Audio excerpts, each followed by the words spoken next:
కొడాలికి కొత్త చిక్కొచ్చు పడింది. 2021లో పంచాయతీ ఎన్నికల్లో కోడ్ ఉల్లంఘన కేసులో కొడాలి నానిపై ప్రాసిక్యూషన్ కి ఏపీ ప్రభుత్వం అనుమతిచ్చింది. దీంతో ఈ కేసు విచారణ స్పీడప్ కానుంది.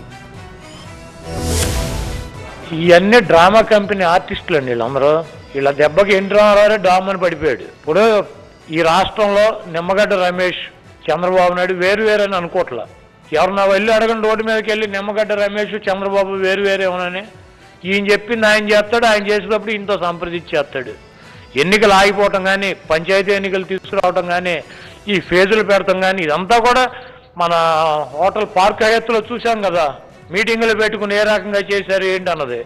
ఇప్పుడు ఫస్ట్ ఫేజ్ ఎన్నికలు అయ్యేటప్పటికి చంద్రబాబు నాయుడు గోప గుయ్యమని కొట్టారు. కాబట్టి మేము ఒకటని చెప్పి జగన్మోహన్ రెడ్డి గారిని మేము ఇబ్బంది పెడుతున్నామని చెప్పి ప్రజలు అనుకుంటున్నారేమో అని చెప్పి మళ్ళీ ఎమ్మటే స్టాండ్ మార్చేసి ఈయన కేంద్ర ప్రభుత్వానికి, అమిత్ షా గారికి, ప్రధానమంత్రికి లేఖలు రాస్తాడు. నిమ్మగడ్డ రమేష్ని ప్రెస్ మీట్లు పెట్టి నేను తిడతాను, నాకు అడ్వాంటేజ్ అవుతాడు, నువ్వు తిట్టుకోమని చెప్పి ఈయన చెబుతాడు. ఇవన్నీ కూడా పూర్తి స్థాయిలో డ్రామా ఆర్టిస్టులు అందరూ కూడా. వైసీపీ నేత మాజీ మంత్రి కొడాలి నాని 2021లో చేసిన వ్యాఖ్యలు ఆయనను వెంటాడుతున్నాయి. 2021 ఫిబ్రవరిలో అప్పటి ప్రతిపక్ష నేత చంద్రబాబుపై ఎస్ఈసీ నిమ్మగడ్డ రమేష్పై కొడాలి నాని చేసిన వ్యాఖ్యలు ఎన్నికల ప్రవర్తనా నియమావళి ఉల్లంఘనగా ఏపీ ఎన్నికల సంఘం గుర్తించింది. 2021 ఫిబ్రవరి 16న కేసు నమోదు చేసి అప్పుడే దర్యాప్తు చేశారు గుడివాడ 1 టౌన్ పోలీసులు.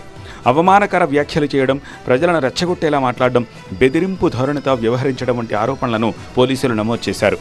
కేసు నమోదైన సమయంలో కొడాలి నాని మంత్రిగా ఉండడంతో ఆయనపై న్యాయపరమైన చర్యలకు ప్రభుత్వ అనుమతి అవసరమైందని ప్రాసిక్యూషన్ నిలిచిపోయింది. కృష్ణా జిల్లా కలెక్టర్ పంపిన నివేదిక, కేసు రికార్డులను పరిశీలించిన రాష్ట్ర ప్రభుత్వం తాజాగా కొడాలి నానిపై ప్రాథమిక ఆధారాలున్నాయని అభిప్రాయపడింది. భారతీయ నాగరిక సురక్షా సంహిత సెక్షన్ 217 ప్రకారం ప్రాసిక్యూషన్కు అనుమతి మంజూరు చేస్తూ ఏపీ హోంశాఖ జీవో జారీ చేసింది. కోర్టులో విచారణ వేగవంతం చేసే దిశగా ప్రాసిక్యూషన్కు అనుమతులిచ్చింది. దీంతో కోర్టులో కేసు విచారణ ప్రక్రియ వేగవంతం కానుంది.